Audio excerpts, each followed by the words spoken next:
ang di malilimutang mga karakter nina Candida Marasigan, Doña Lupe, Lady Macbeth, Desdemona, Nina Bernarda Alba, Sarah Bernhardt, at marami pang ibang makapangyarihang tauhan sa parehong lokal at inangkat ng mga dulang pang-entablado ay binigyang muka at kawangis na makapangyarihang pagsasabuhay ng isang tunay na alagad ng sining.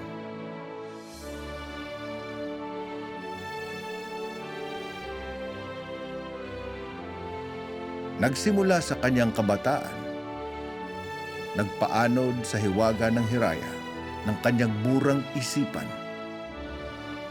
patungo sa pinilakang entablado at naghatid ng hindi lamang kasiyahan, kundi pati ng makakabuluhang mga mensahe sa mga manonood. Ang kanyang mga pagganap, pagtatanghal,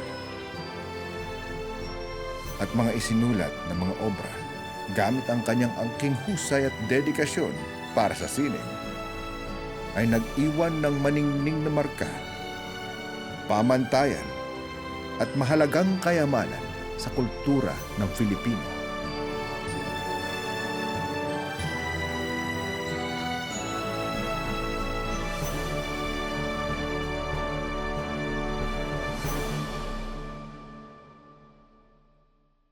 Ika-26 ng Enero, taong 1917, sa lungsod ng Rojas, lalawigan ng Capiz, ipinanganak si Lourdes Genoveva Dolores Pardo Ontiveros sa mag-asawang Jose Ontiveros, west ng kataas-taasang hukuman ng Pilipinas, at Vicenta Ruiz Pardo, ang kanyang butihing may bahay. Panganay sa 8 lalaki at 2 babae, lumaki ang magkakapatid na may malawak na imahinasyon. Mula sa bulto-bultong mga libro hanggang sa kalawakan ng bukirin na kanilang naging palaruan. We have other singers also from Rojas City and from Capiz. Si Daisy Ontiveros Avellana naman is actually married to an Avellana from Iloilo. Si Daisy Ontiveros Avellana naman is known more for street theater. It's parang stage than musical theater. Nag-aral at nagtapos ng filosofiya sa Universidad ng Pilipinas taong 1937. Siya ay naging miyembro ng College Editors Guild at nagsulat para sa Philippine Collegian. Nang siya ay 18 taong gulang, naiuwi niya ang pangatlong gantimpala para sa Free Press Short Story Contest taong 1935. Dahil sa kanyang popularidad sa kapwa mag-aaral, siya ay nailuklok bilang pangulo ng UP Women's Club. Bukod sa pagsusulat, aktibo rin si Daisy sa pagmomodelo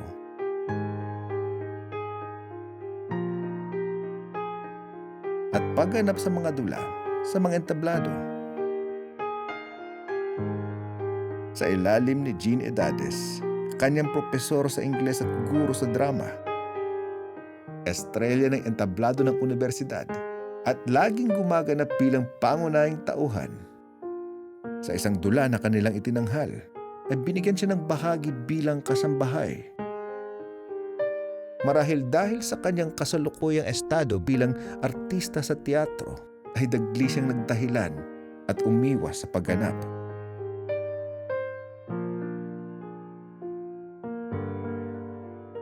Nang kanyang sinabi sa kanyang mga magulang ang pangyayari, ay pinagalitan nito at pinabalik sa guro upang humingi ng dispensa na siya niyang sinunod.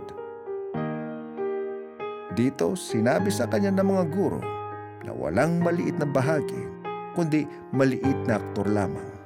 Isa sa mga payo na tumatak, isinaalang-alang sa buhay at ipinasa ni Daisy sa kanyang mga naturuan at nakasama. Walang maliit na bahagi sa buhay, kundi maliit na tao lamang.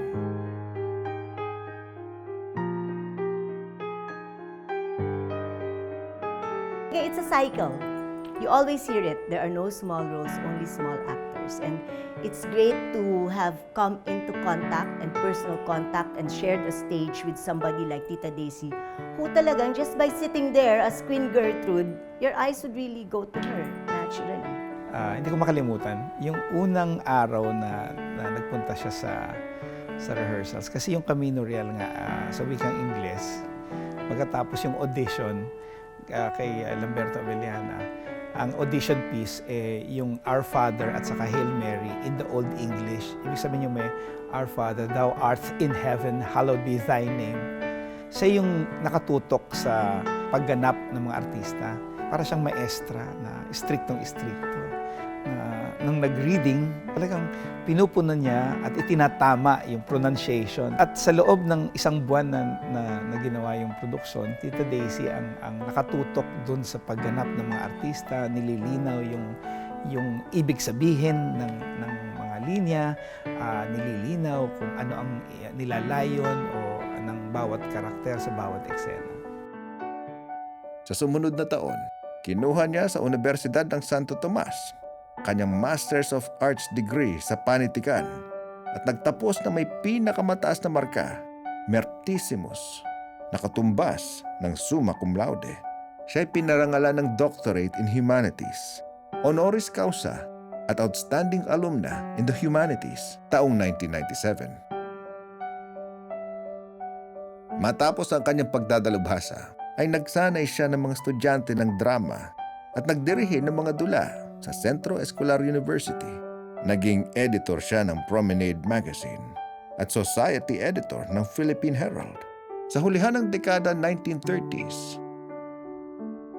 Sa kabila ng abalang karera ay natagpuan ni Daisy Ontiveros ang isa sa pinakaimportante na tao na magiging permanenteng bahagi di lamang sa kanyang buhay at puso. Natagpuan niya kay Lamberto Avellana ang isang habang buhay na katuwang na kanyang makakasama sa pagtupad ng mga pangarap, mga kawang-gawa ng mga layunin at maliwanag na bisyon para sa panteatrong Pilipino. Taong 1938, tadhana na mismo nagdikta at naging kasangkapan sa pag-iisang dibdib ng dalawa sa magiging makahalagang haligi at mahon, di lamang ng teatro, kundi pati ng pelikula. I was there when they renewed their vows, and I remember growing up and thinking, if I grow up and if I marry, I want my marriage to be like Tito Bert's and Tita Daisy's, na they were creative partners, they were artists together, and they had so much fun together. Maganda ang relationship nila because they both respected each other. Tungkol dyan sa mga artistic productions, many times merong opinion yung isa na hindi tugma naman sa kabila. So they would have few discussions regarding that. Pero hindi sila nagtatalo. Sanay na sila sa isa't isa. Yung pagdating nila sa rehearsal, parang nag-usap na sila kung anong gagawin ng bawat isa.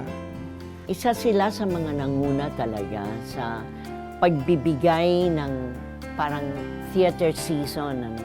So maabangan mo na at least merong 4 plays in a year na regular yon. They started with community theater na kasama ang hindi lang yun sa paaralan. So you can say at their time they really started it and did the groundbreaking for all the rest to follow.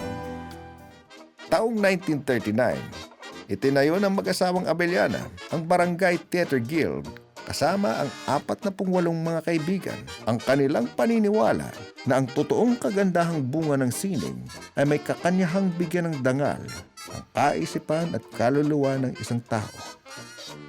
Pag ako nanonood ako ng mga rehearsal doon sa bahay namin, pupunta rin sila roon, dadayo sila. Ang maganda nga roon yung samahan nila dahil parang silang pamilya na nagkakasayahan at pag dumating naman sa magpe-present na sa mismong teatro, maganda ang pinalalabasan. Barangay Theater Guild had a very strong repertory. It was very easy for them to go ahead and turn the studio into a sala theater. Sa kabila ng limitadong kapasidad pampinansyal dahil sa pagmamahal, pagpapahalaga at pagkakaisa ng mga taong may malasakit, nakapag-ambag ng di malilimutang mga obra at pagtatanghal ang Barangay Theater Guild. Ito ay nagpamalas ng angking galing ng artistang Filipino, kagandahan ng mga mamamayan at pamanang kultura ng lahing Filipino. Pinatunayan ng grupo ang kapangyarihan, halaga at mahika ng isang dakilang sining teatro. I like all of them. Her English was perfect since I am an English teacher. So it was always very important to me that the actor was very good in his tools. I keep saying it's her fierce intelligence. And the fact that she was really gifted as an actor and as a director. She was really a woman of theater. Kasi up to now, you see people na who embody that kind of commitment and passion to the arts, di ba? And si Tita Daisy, even in her twilight years, nakitaan ko ng ganun eh. Bukod sa mga banyagang dula, naging aktibong pagpapalaganap ang grupo ng mga orihinal na likha, di lamang ng grupo, kundi pati ng iba't ibang mga henyo mula sa iba't ibang larangan ng sining, sina Wilfrido Maria Guerrero, Nick Joaquin, Leonor Orosago Quinco, ay ilan lamang sa mga higante na ang mga obra ay naitanghal at ihinandog para sa mga patron ng teatro. Yung portrait nung naisulat ni Nick Joaquin at inedit naman ng nanay ko into a shorter version, it was easier to do as a play. Ang isa sa mga makikita natin na hanggang ngayon ay salamat dun sa pelikula ay napapanood natin, yung Portrait of the Artist as Filipino, yung papel ni Candida. No? At dun sa nakakaalam sa dula, alam natin na sa pagtatapos ng unang yugto ng dula, nandoon yung blackout scene na merong isang napakagandang eksena kung saan nagsimula yung nung nalaman nilang magkapatid ni Paula na akala nila hindi totoong blackout yung nangyari, kundi practice blackout. Pinagtatawa nila yung sarili nila tungkol sa parang kagagahan nila bilang mga matatandang dalaga, na habang tumatawa siya, lumalabas din yung sama ng loob niya. At mula sa pagtawa ay napupunta sa pag-iyak at nararamdaman mo yung sakit na nararamdaman ng karakter. Isa yun talaga sa may tuturing na pinakamahalagang tagpo sa isang dula at sa isang pelikula. Dahil sa kahit na anong paging trial man sa buhay niya, kahit na sa mga pangyayari, halimbawa sa mga minamahal niya, hindi siya nagpapatalo sa mga ganyan. That's why she's a perfect candidate. I think that's an indication of yung advocacy nila to bring the classics closer to the masses. Kasama ang kanyang katuwang sa buhay, inilatag ni Ginang Daisy Ontiveros Avellana ang pamantayan at pundasyon sa entabladong Filipino. Her performance was really number one. We knew that nothing could surpass Daisy Avellana.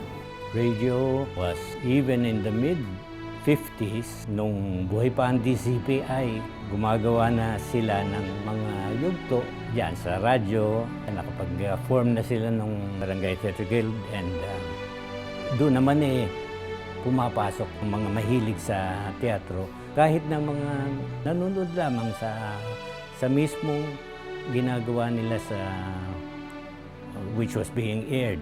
Basta tumatahimik lang yung audience doon at nanonood lang sila hanggang matapos yung palabas. Her laughter is what I couldn't forget because it was very spirited. Talagang, and minsan may kasamang slap yun sa siya. Pag pinasok mo ang sining, kailangang gawin mo ang kinakailangan nito. Ibig sabihin kung ano ang nararapat, halimbawa sa papel na gagampanan mo o ng produksyon na ginagawa mo. Kasi sabi nga niya, art deserves nothing less than the best that you can do. Sa pagpapalipas ng mahabang panahon at maraming dekada ng kanyang karera, tulad ng kanyang mga ginampanang bahagi sa mga dula, ay marami ring bahaging pinunan si Daisy Avellana. produser at guro. Aktres.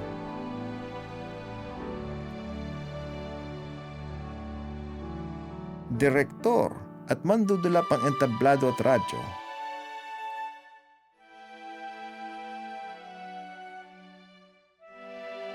Manunulat ng mga klasikong pelikulang Filipino.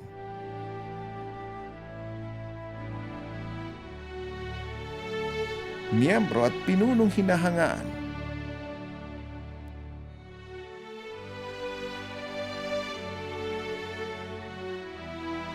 Ina na nirerespeto at minamahal ng mga taong nakapalibot sa maningning na bituin na si Daisy Ontiveros Avellana.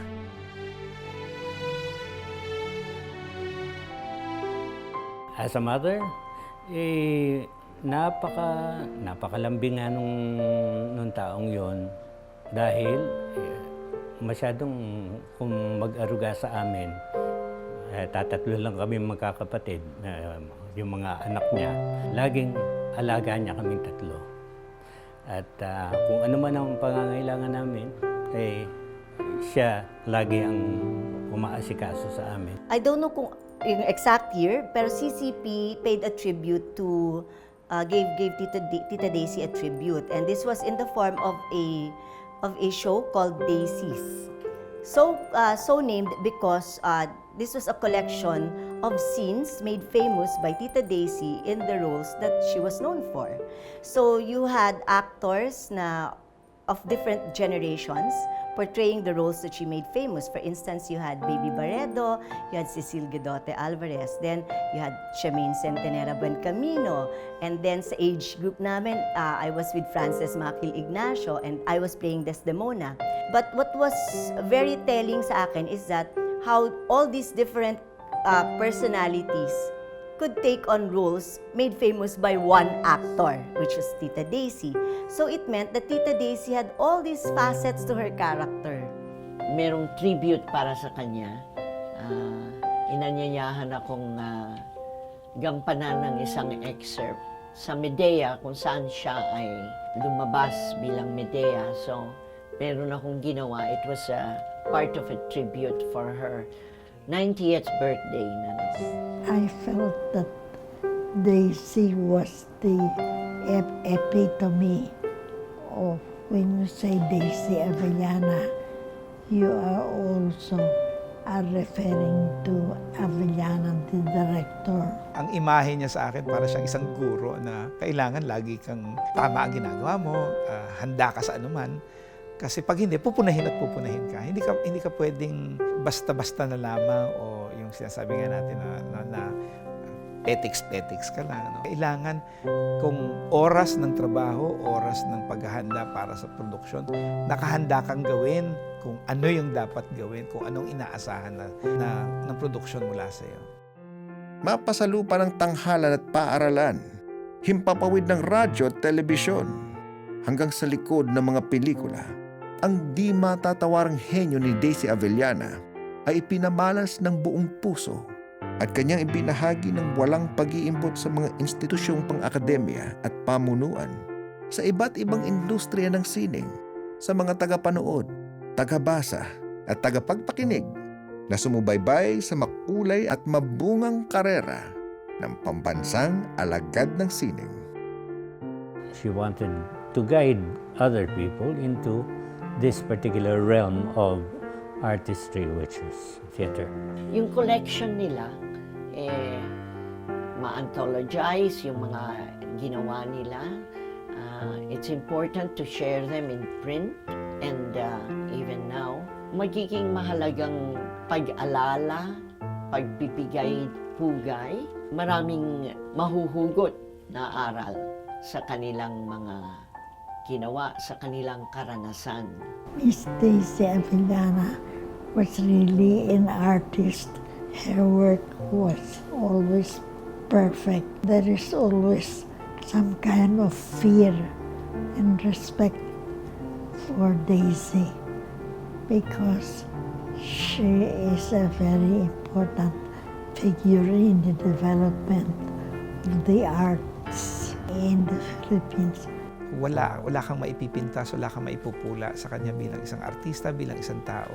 Kung magagawa mo nga lamang na maging kagaya niya, siguro, o maging kalahati man lang na maging kagaya niya, siguro malaking bahagi na yun. O maganda nang nagawa mo pag nagkaganon. Yung idea na napalaganap niya ang kaalaman tungkol sa mga klasikong akda by sheer dint of yung galing niya at husay niya.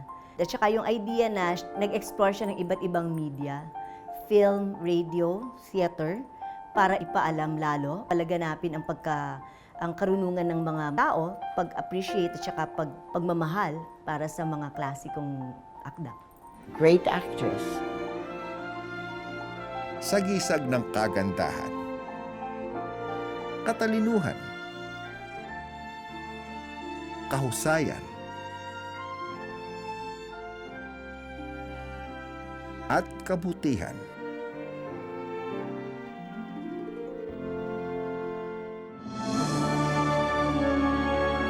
To my young colleagues in the theater, I know that you will keep the faith. And you will keep it because you have realized, like us, that once the magic of the theater touches you, you are enchanted forever.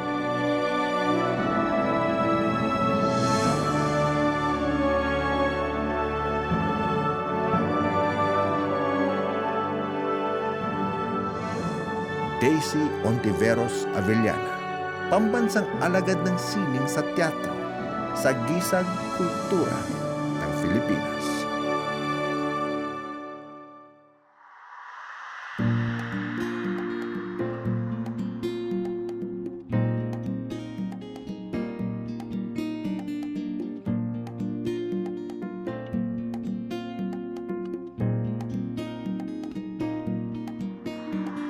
Ako ay Pilipino, lahing matapang, lahing matalino, nalakbay ko ng mundo. Walang unos o bagyo sa aki gugupo, lahi ng matatag.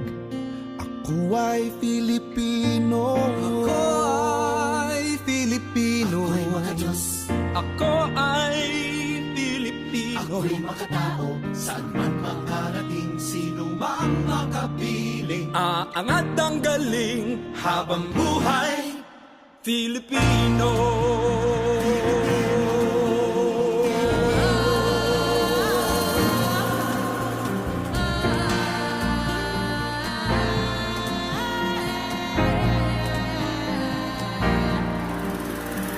Tumpipot sandaang mga isla, magkakahiwalay ngunit nagkakaisa. Tahanan ng aming lahi, mga pook na aming ninimiti. Puno ng kasaysayan, puno ng hiwaga, sa mga lugar na ito nakatanim ang ugat ng pagka-Pilipino.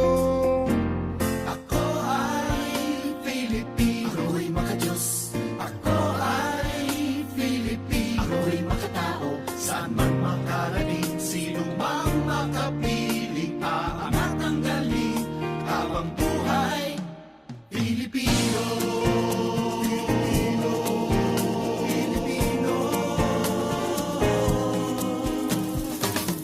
Kami ang lahing kayumanggi, mula sa bughaw na langit at dagat.